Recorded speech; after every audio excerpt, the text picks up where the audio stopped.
રમતગમત યુવા અને સાંસ્કૃતિક પ્રવૃત્તિઓનો વિભાગ sports authority of Gujarat Gandhinagar અંતર્ગત સુરેન્દ્રનગર જિલ્લાના તરણેતરના મેળામાં 19મા ગ્રામીણ ઓલિમ્પિકનું ભવ્ય આયોજન કરવામાં આવનાર છે।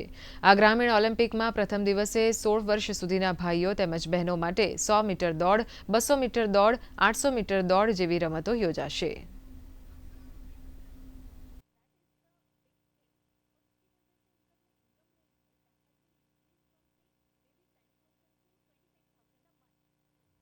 વર્ષથી ઉપરના વિભાગમાં પણ આપણે એથ્લેટિક્સ રમતો જેમાં દોડની, કૂદની તેમજ જે આપણી લોક ચાહનાવાળી કે ભાઈ આપણે દર વખતે મેળામાં એ રમતનો ખૂબ જ આનંદ ઉઠાવીએ છીએ એવી કુસ્તી, નારગોલ, લંગડી, ખાંડના લાડવા ખાવાની હરીફાઈનું પણ આ વર્ષે આયોજન થનાર છે।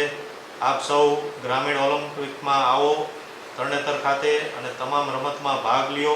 જે વિજેતા ખેલાડીઓ થશે તેઓને રોકડ પુરસ્કાર પણ એ જ સમયે ત્યાં સ્ટેજ ઉપર દેવામાં આવશે।